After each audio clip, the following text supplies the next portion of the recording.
Just got back from vacation. Today's my first day back at work. Feels good to kind of be back at work, but it's really, really slow right now. So that's kind of a nice way to come back from work is to not jump right into like too much that's too hot and heavy. You know what I mean? Just kind of ease back into it. But it's a little concerning considering how slow it's really been over the last few months, and especially these last couple of weeks to 3 weeks. It has been very, very slow here at the lumberyard. Now I do retail sales for a living, and if you were to ask me about retail sales right now, I would say it is dying on the vine. However, the contractor part of things, like the builders, they seem to be doing somewhat okay, considering how slow it's come in retail. The builder market seems to be, like I said, there's a lot of material going out for that.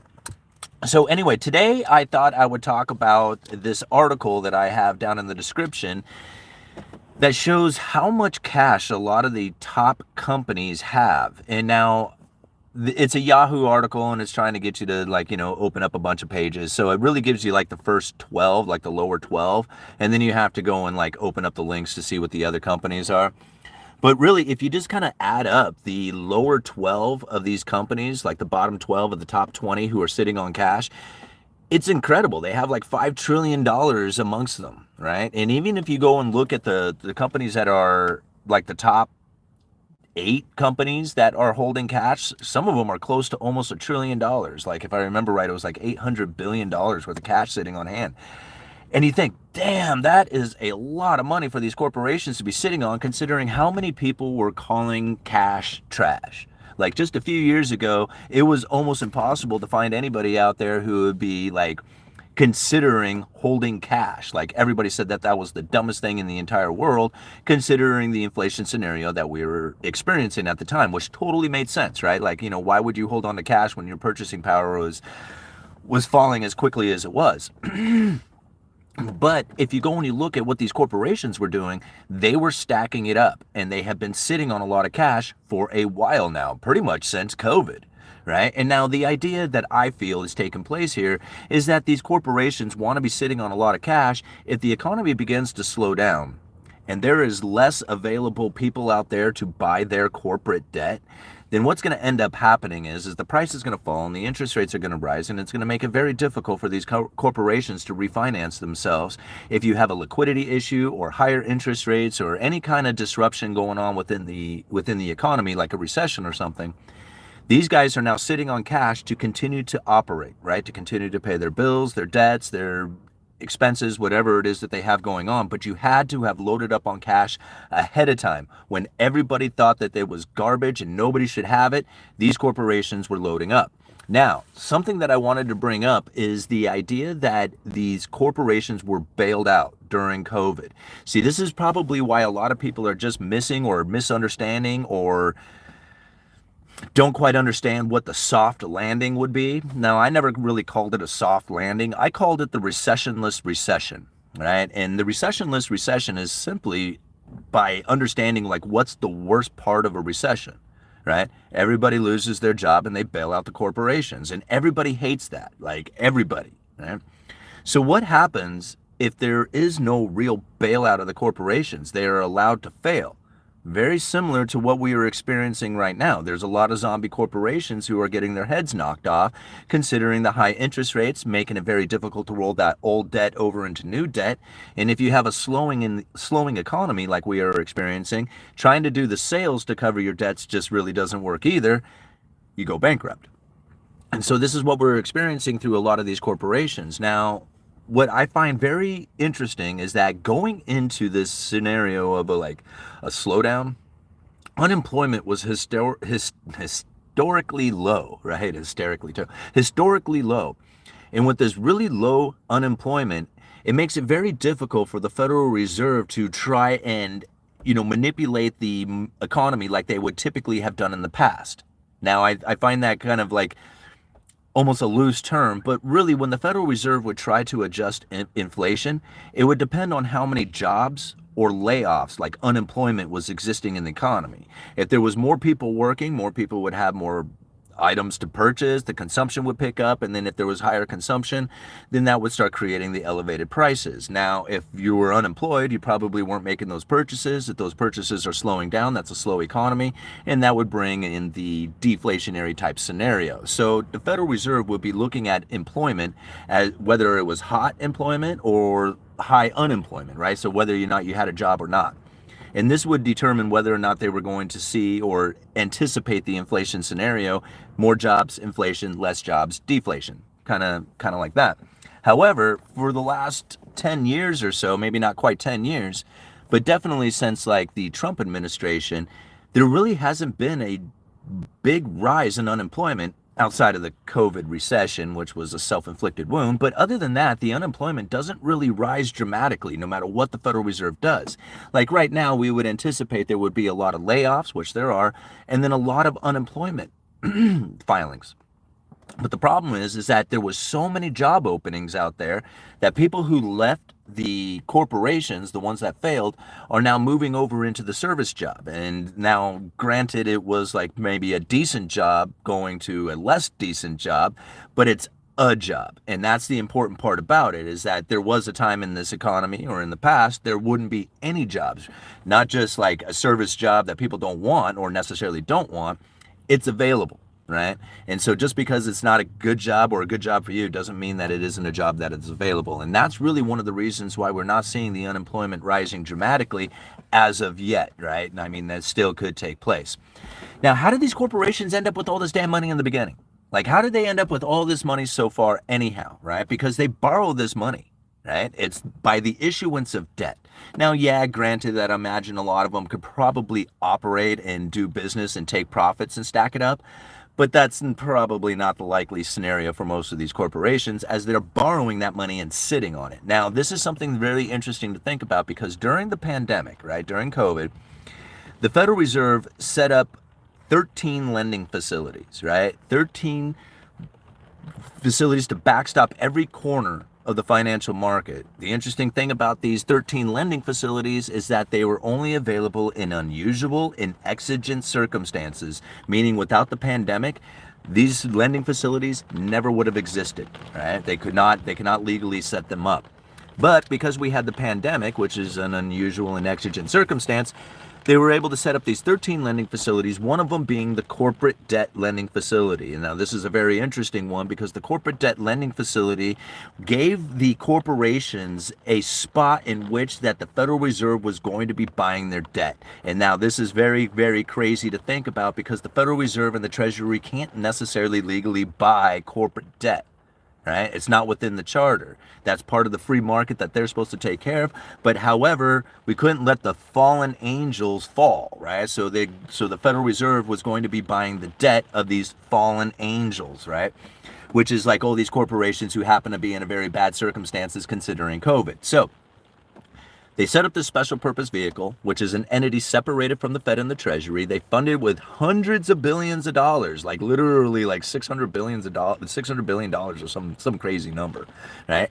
Put out the narrative that they were going to be buying this corporate debt. Everybody believed it and started front running the Federal Reserve by buying the corporate debt. These corporations were able to gorge at this time, right? They were selling corporate debt, their bonds, at an incredibly high price. Right? Yields have fallen, prices come down, interest rates come down, bond prices go up. And this is where the corporations got a lot of this funding, right? So now they're sitting on all this funding that they got during the COVID times when interest rates were really low and we're moving into recession. Now they can use this old debt that they had pretty much sold back in the COVID during a time in which that the Federal Reserve and the Treasury was saying they were going to be there. All the market came in and funded these corporations before the Federal Reserve and the Treasuries used that special purpose vehicle to purchase anything.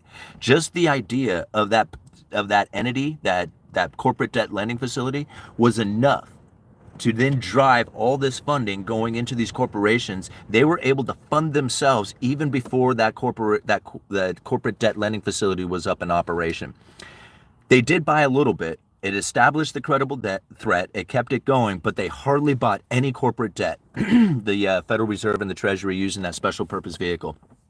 They hardly bought any at all. The corporations funded themselves essentially through the market by the idea that the corporate debt lending facility was going to be buying up all this stuff. So now these corporations are sitting on a ton of cash waiting to go into this recession and being able to make their bill payments. And that's what I find very interesting going into this soft landing. Nobody seems to really talk about this, like how it is that these corporations were able to get an incredible amount of funding at incredibly low interest rates in order to deal with the next recession that is coming into play.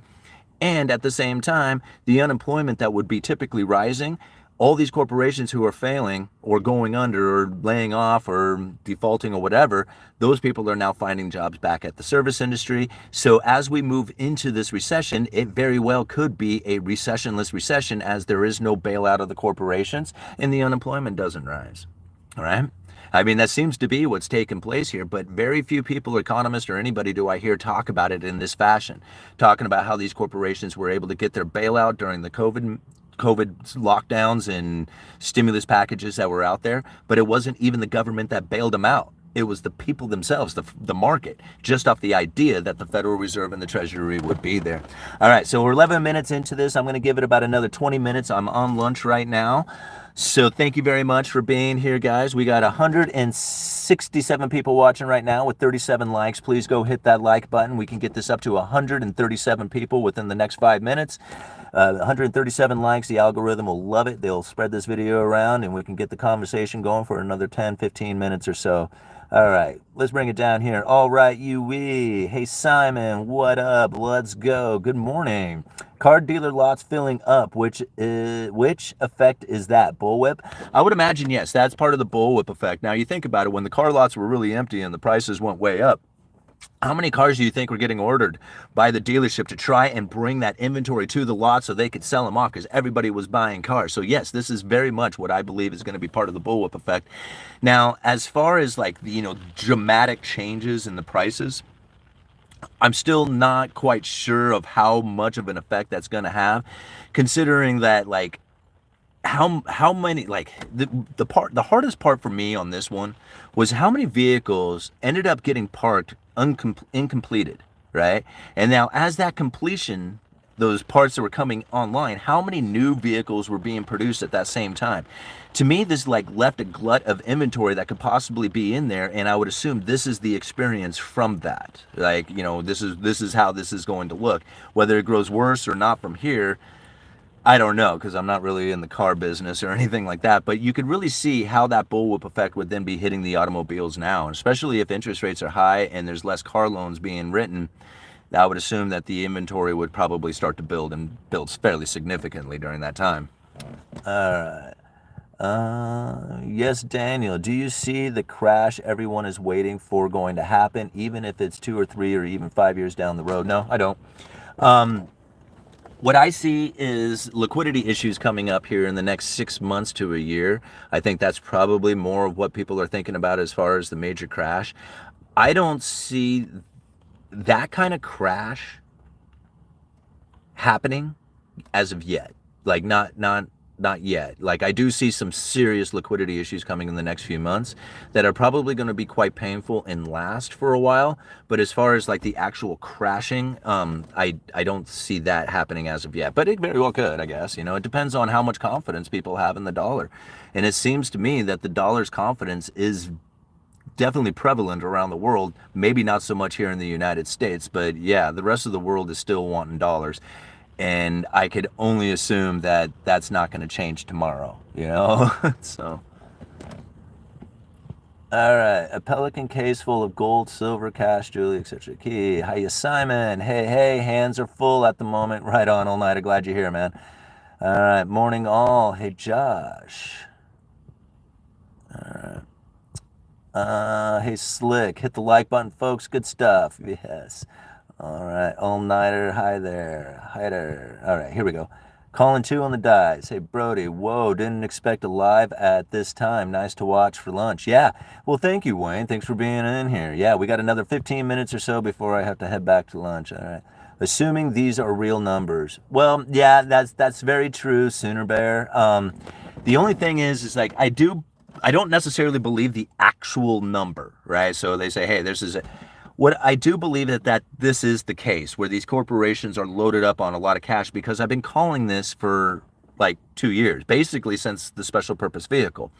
I've been saying the recessionless recession for a couple of years. Like this is definitely my belief and theory that is playing out, and I've been calling it like this for ever since they set up those corporate debt lending facilities. Well, not ever since they set them up, a little ways after it, right? Because when they first set it up, I was one of the people out there screaming, yeah, they're buying the corporate debt. They're going to pick the winners and losers, all the other stuff like everybody else was saying. I was definitely part of the spreading of the credible threat, right? As the announcement was first made. But then as I started doing more research into it, I developed the idea that no, this is the credible threat. They're not really purchasing corporate debt, but the corporations are getting funding and bailed out because of this whole idea that the Federal Reserve and the Treasury were going to be doing this. So I mean, at first, when I first heard about it, just like everybody else, it was just like, oh man, what are they doing? But then I backed up a little bit and took a look at it, and it was like, nah, this is something different happening here.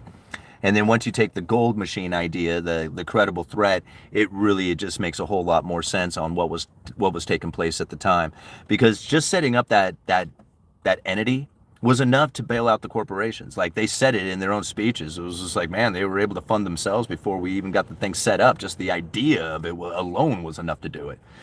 And actually, Ben Bernanke said something very similar in the speech he gave back in 2009. I was reading that last night. Django has suggested that particular speech, and I was reading it, and sure enough, just the idea of setting up the purchasing of mortgage-backed securities, he says it in the speech, started dropping mortgages right away significantly before they even purchased any. Just the idea that they were going to do it was enough to start lowering interest rates in the mortgages. All right. Only in unusual and excellent circumstances. All right. Is the calling in on the PPP loans an attempt of balancing out? I'm assuming now, I'm not terribly familiar with the paying back of the PPP loans, right? Because isn't that calling it in? Like I know a lot of people who got these things who maybe shouldn't have qualified, needed to pay it back. But from what I understand, most of the companies, or at least from what I was getting, who had gotten this PPP loan, needed to hire people for at least a particular amount of time. And then that was one of the reasons why you saw all these people working everywhere at 5 people working at a coffee shop or something like that. It's because they had to spend this money on employee. Hey, yo, did Biden just forgive some student loan debt? I didn't read the full article, just saw the headlines. Yeah, I saw something about that too, and I do have to go and look at that and see what it is. It's like, I find that a very interesting topic for a lot of people, because they're like, they should just wipe it all away, and I'm thinking that's not going to work out too well. Like, they can't just wipe student loan debt away. I have to go and look and read that article to see what the details of it are. But ultimately, if you were to just wipe student loan debts away, it would throw the balance sheet off of the United States government, and therefore their credit rating would be all screwed up. So you have to think, like, the Treasury has a balance sheet just like anybody else, right? Assets and liabilities. Part of the assets is a financial portion of their assets. So the financial portion is like all the debts they hold. Like, if there was, it's all the, like, if you can imagine, like, the debts of other nations, the other, entities that are in the governments or whatever. The biggest portion of that financial debt is the student loan asset-backed securities, right? They're literally called slabs, student loan asset-backed securities. So all these student loans get put into a box and then sold off like a security, like a mortgage-backed security, only different, right? So these student loans end up in these slabs, these student loan asset-backed securities, and then the government buys those things and puts it on their balance sheet. Now, this is a huge portion of their financial portion of their balance sheet, right? It's huge. It's like 50% or more. So if they were to get rid of all those student loans and pitch them, that's an asset to the federal, to the treasury, to the government, right? That's an asset for them. If that asset was to leave the balance sheet, it would cause their liabilities to be way more than their asset, and their credit rating would get screwed up, right? And then you have low credit rating, interest rates go to shit, all that.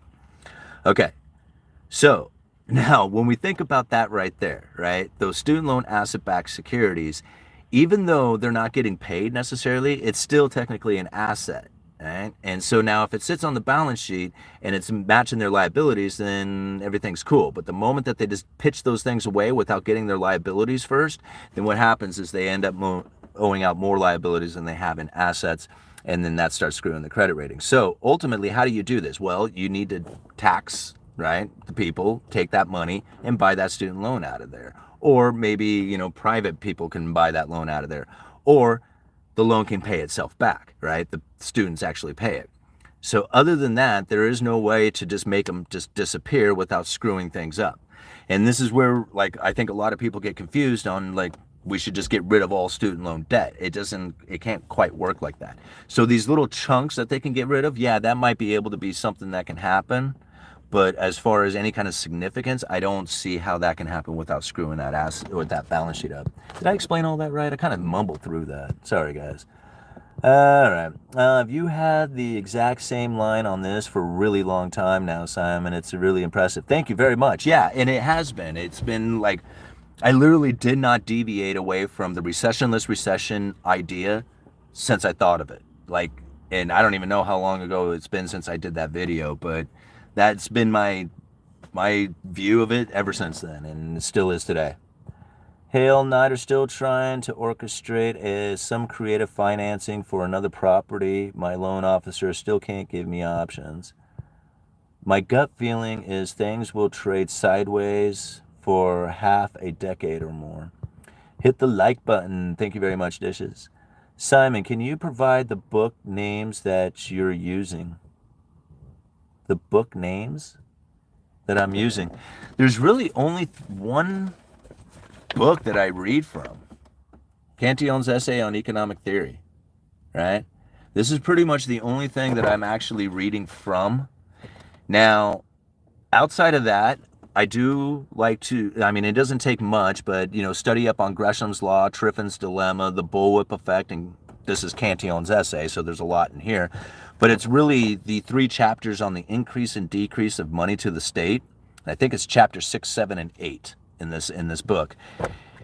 And you can find, like over at the Mises Institute, you can find PDF files to this essay, and it's free. You don't have to pay for it.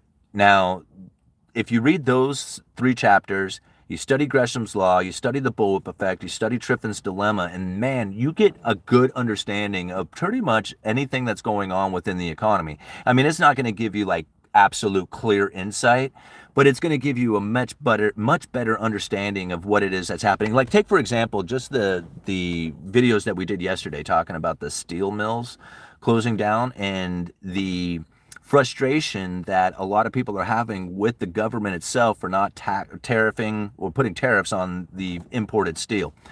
Now, everybody can like come up with their excuses and reasons and arguments and all kinds of stuff for this on why it's occurring the way it is, but ultimately, if you understand the Cantillon effect, it makes so much sense, right?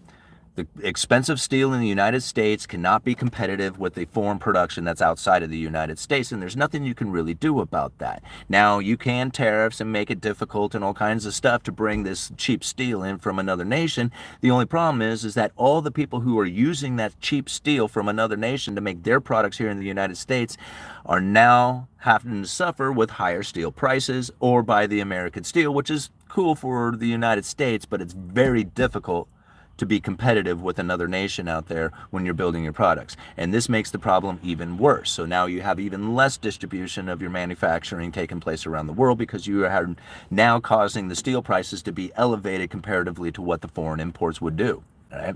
And now understanding it in that fashion is really, you have to understand the Cantillon effect. And then once you understand the Cantillon effect, you can understand the bullwhip effect and why that has playing into it. And you can understand, Triffin's dilemma. All the stuff that goes along with the economy can really be broken down into those 4 theories. And then if you add the credible threat theory into it, it really just starts making everything just clear and a lot more sense. There's details to it that aren't necessarily described in those theories. Every situation is going to be a little different, but the overall economic forces that are at play, they're at play, man, and you can't stop that from happening. All right, we're at 77 likes. I have about another 6-7 minutes here. Let's see if we can get it up to 100 likes before we end the stream. Hey, finally caught a live. Keep up the great work. You're changing lives. Thank you very much, Samurai. What is it? Samura One Mac? Samura One. Oh, where are my glasses? There we go. Samura One Mac. I think that's what it says. All right. Hey, dishes. Educate lenders. They aren't very good at their jobs. Thanks, Samura. Let's see. Hi, dishes. Talking to my kitchen right now. Time for dishes. That's why everyone should take a student loan and go to college. Thank you for clarifying. I have been building cash for 3 years. Good for you. Not a bad strategy, Dennis. Yeah. Hey, Deja. Hey, Deja. Cash is king. Prior to a few years ago, I paid off real estate and what is that? Real estate. Never, never had personal debt. Never had. All right. Sadly, all my cash was lost in a boating accident. Gosh, mine too. That's a sad story. Same with the silver and Bitcoin. All lost in a boating accident. It's crazy. College is overrated. Yeah, I kind of feel the same way on a lot of stuff. But then really, if you have a profession in mind that you really like have a passion for, like you really want to be a doctor or a lawyer or some kind of profession, then, college is cool. But just to go to college to get a degree for no particular reason whatsoever other than to get one, I don't see the point in that. It's to me, that's a waste of time and effort and energy and everything that you're doing, and then you have to pay it all back. So it's just like even worse for you. Um, I could get it if you really just want to do it because you like learning, you really just want to go to college, and I guess that's another reason. But it doesn't seem to be like a good return on your investment just to go. I can't wait. Nvidia's call today should blow expectations out of the water. The price will go down. Trades over degrees. Yeah. What's your opinion on Bitcoin? I love Bitcoin. Hold on, I'll talk about that in just a second. For sure, but it needs to be something that will pay. Interest down 50%, 12 months. Here, Brody, I will happily take 5+%. Here, I think getting a degree for a particular reason can be a reasonable thing to do. Teaches discipline. Yeah, I agree, but it has you have to be like directed, right? Not just get a degree for the fun of getting a degree. Like I know people who have actually done that, and then they have to pay it all back, and then they bitch about their debts and all kinds of stuff. So if you're going to use that degree, then go for it. But if you're not, then why do it? Like it doesn't make any sense, right? Okay. So what's my opinion about Bitcoin? I like Bitcoin. I like Bitcoin for personal. For the personal purchase of it. I'm up to almost half a Bitcoin right now. I'm very excited about having that Bitcoin. I don't really have much expectations for it. Like, I don't expect it to be a world reserve currency. I don't expect it to, do anything for me outside of just being what it is. And that's just the digital currency that seems to have a lot of interest around the world. Now, again, like I don't put a whole lot of like faith or expectations into stuff like this, right? But it doesn't mean that it can't go to like $1 million or something. If it does, then I'll take advantage of it. The fact that it's actually at play, right? If you don't have a piece of it, then how are you just going to know like what's really going on? Like once you have skin in the game, then you have a much better understanding of what that is. All right. So when it comes to Bitcoin, like there is very few items in the world that you can do a transaction with somebody on the entire other side of the planet, and there's nothing that can stop that from taking place. Like once you start the transaction, it's on. That means no government authority or anybody else can stop you from doing it. To me, that's pretty cool. Like that is right there alone is probably one of the coolest things that I could think of that comes from Bitcoin. Because anything you can do outside of government control, I'm all about that, right? I love that idea. So that's one of the reasons why I like Bitcoin so much is just for that simple, service that it can provide. But you ain't able to do a transfer of funds from one location to another to anybody in the world. As long as they have an internet access, it's going to execute. And I think that's just absolutely brilliant. So do I have it with me? Yeah. Here's another thing, just to see, this is how much I like Bitcoin. I'm carrying this around, right? This is like actually like a physical Bitcoin. Here, I'll put it up there so you can, let me see if you can you get the QR code off of it? That would be the public key. So anybody who wants to send some Bitcoin to that, you totally can. I don't know if you can actually get to see the QR code. It's probably too zooming in on it. Anyway, there's some Bitcoin loaded up on this, right? And now there's a little decal here. If you rip that decal off, there's a private key underneath it, and I can have access to the Bitcoin. I can then take it and send it wherever I need to. But until then, it's all secured underneath that decal. Right? Now, secure, I guess that depends on how much trust you have on the people who developed the coin itself. But I know who gave it to me, and I know who developed it, and I give it somewhat trust considering that he gave it to me with Bitcoin on it and didn't really expect me to put any more on it. So it was given to me. It's the 30th coin out of, I don't know, I think they made 1,000 of these or something like that. So it's a physical Bitcoin in a sense, right? Like you can pay for something with this if somebody was willing to accept it. They could tear the decal off, pull the Bitcoin, send it over to their own private wallet, and then this coin also has a half an ounce of silver. So it's still valuable. Regardless if the Bitcoin is on there or not, it's a half an ounce of silver. So something like this is an awesome trade unit, right? Not only is it physical metal that has an actual weight value to it, but then it also has the capabilities of loading a Bitcoin onto it. You can put a whole Bitcoin or 10 Bitcoins on it, make it worth a lot of money, and then you can physically transfer that to somebody else, right?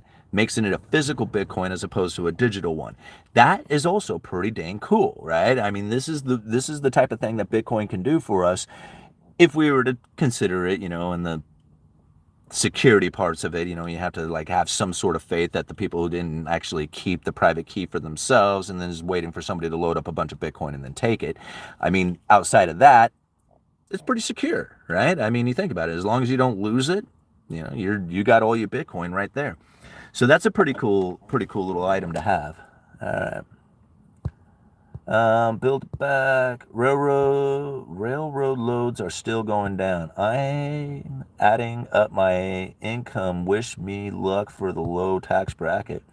I expect BTC to be great peer-to-peer money, but not a world reserve currency. Yeah, and I agree with that. Like I've used Bitcoin. I paid for some computer services with Bitcoin. I mean, literally like, hey man, what do you want? He was like, yeah, I'll take Bitcoin. Okay, cool. Just send some Bitcoin. Actually, I do it with my phone, but I've like purchased things with Bitcoin, and I've actually been paid in Bitcoin before too. So I've gotten it both ways. I don't really use it for that in the sense. I just like to stack the Bitcoin, but for the most part, I mean, since I've already done it, I'm sure I could do it again. Having coming soon for BTC. All right. Fees. Okay. That's such a cool gimmick, Simon. Yeah, isn't it? I mean, I think so too. Like, when I first got it, Patrick gave it to me, and I'm like, man, this is so cool, man. Because like, even if you didn't trust Bitcoin at all, it'd be like, well, there's half an ounce of silver, so it's like what, $10 today at least, just in metal value. So, and I think it has about that in Bitcoin on it too. So it's like a $20 coin essentially. Yeah. And then if you didn't want the Bitcoin part of it, you just tear the decal off, get the private key, take the Bitcoin off of it, and then hand them the silver coin, sell the silver coin off. All right, what happens to Bitcoin when the internet goes down? I don't know. What happens to all computer transfers when the internet goes down, right? I mean, money won't, maybe cash might work, but if the internet goes down, so does all transferring of funds. So that's kind of like, what happens to the banking system if the internet goes down? It's the same question, really. I can use, this can be physical Bitcoin right now. So what happens to Bitcoin? Physical Bitcoin right here. I can still transfer using Bitcoin right here. It's just because the internet goes down doesn't mean you can't do this. And you can put like Bitcoin, you could do the same thing on paper. You could do, $1 paper Bitcoins and physically transfer Bitcoin around with the same principle that if you tear the decal off, you can get to the private key and then take the Bitcoin off. It would make that paper worthless. There is some trust value inside of it, but still, like, you can go to physical Bitcoin even if the power was out and still transfer physical Bitcoin around by this method, just like this. Yeah. All right, guys, I don't know. Let me see. What time is it?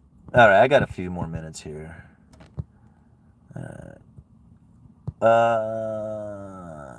It's worth at least $11.55. Sounds like money. The problem is liquidity.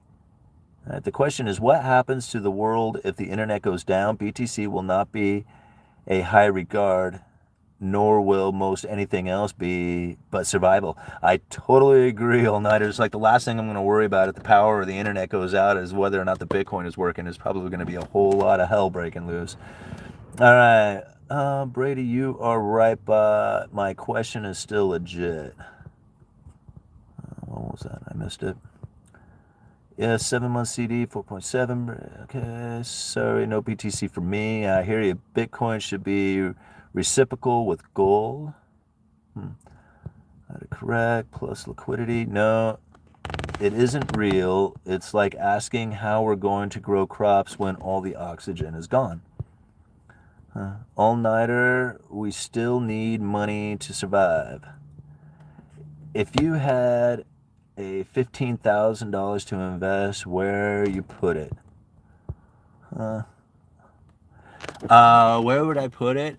If I had $15,000 to invest right now, I would probably hold on to it because I don't know of any place that I would go with $15,000 at this exact moment. Um, and in fact, for me personally, I would probably hold $15,000 and I would probably add to that with the attempt to try and get into like real estate or something like that. Especially after hanging out with the guys this weekend, it's definitely put my mind into into the idea of rental properties again. But ultimately, if you wanted to get rid of the cash or something, I don't know. I guess me, I would probably dollar cost average into some of the stocks that I've been doing. I'd probably buy some Bitcoin and I'd probably buy some silver. But ultimately, I think like sitting on cash right now for the next 6 months, I think in 6 months you'd have a much better buying opportunity. But even right now, like there's all kinds of stuff that you could buy. Like I don't know. I guess it depends on what you're like. I'm talking just for myself, because it depends on if you're 18 years old looking to start a retirement or if you're 80 years old looking to hold on to it. I mean, if you had $15,000 and you're 80 years old or something, I have no idea what would be the best place for you. Probably short run CDs or something like that. But if you're 18 years old, I would buy a bunch of silver, right? It's underloved, undervalued. You can hold on to it as an insurance policy as you do the rest of your investments.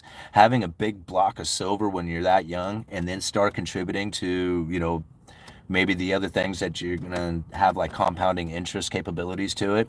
I think that that would be awesome because the silver, in my opinion, when I've had it, is the one thing that made me feel comfortable and safe and secure with everything that was going on out there because it was away from that third party claim, right? I didn't have to worry about banks or people or anything else out there.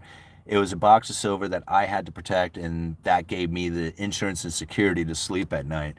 Now, having something like that in your life gives you a lot more confidence in taking chances, like, maybe buying into stocks you're not familiar with, but, want to take a move into it. Having that big block of silver in the background says, I have somewhat security going so I can take a chance in other things. You kind of see where I'm getting at? And so like having that silver on hand to me is probably the best place to start, especially if you're young. But if you're old at 80 years old, I wouldn't worry a piece about silver at all. Like I don't think there would be any point in having it. Yeah. Okay, the blockchain would fire back up and most everything else would too. That's the power of distributed ledger run on consensus. Yeah, I agree. I totally agree with you all nighter. All right, people in Latin America stack US dollars, yeah. You mean high interest accounts for us, yeah. All right, not non-liquid BTC that has a tether issue. You guys.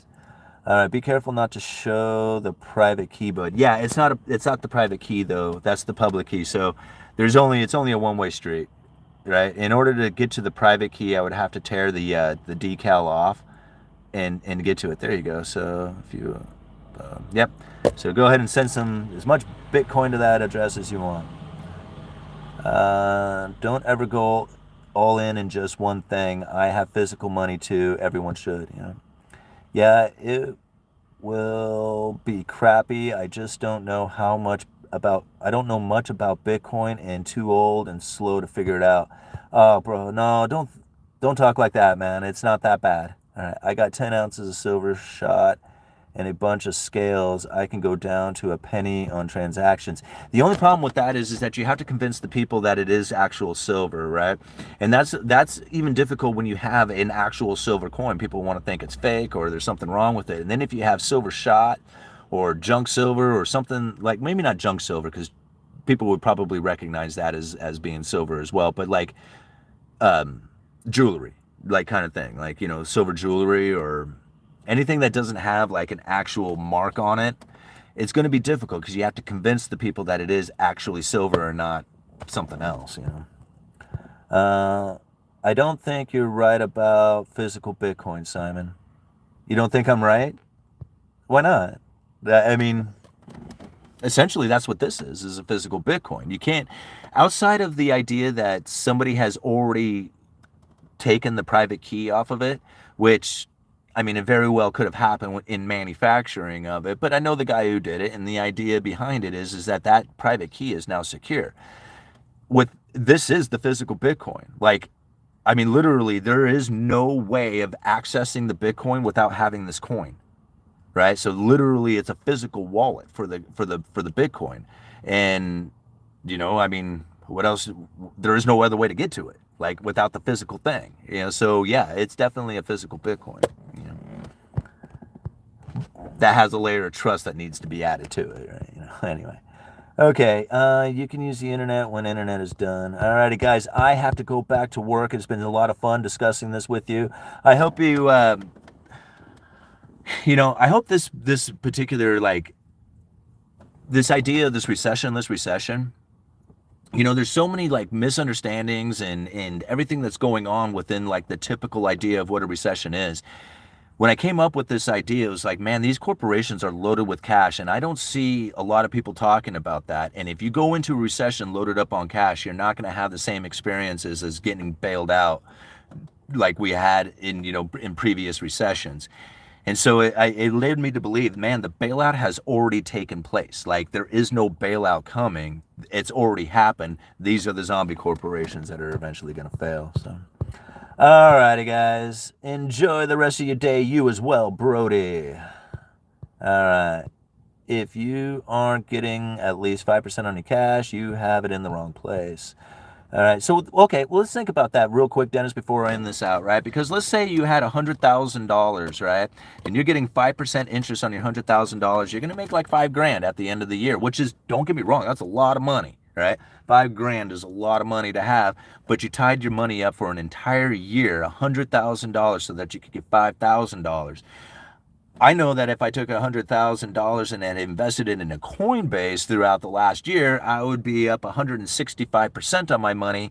So it's like, where do you really want to make some money? It's just like, I think that having $5,000 at the end of a year from a $100,000 investment isn't bad, but it's not that exciting to me, right? I mean, I want to see $65,000, right? I mean, I want to see a significant amount of money coming in, not just like a return on a little bit, right? Or a little bit of a return. Even though $5,000 is significant, I mean, don't get me wrong, I would love to have $5,000 right now. But again, it's just like, is it that great? Nah, I don't think so. I think there's better opportunities that can come from $100,000 over the course of a year. Like, you can make a lot more than $5,000 with that. All right. Uneducated Economist, you guys let me know.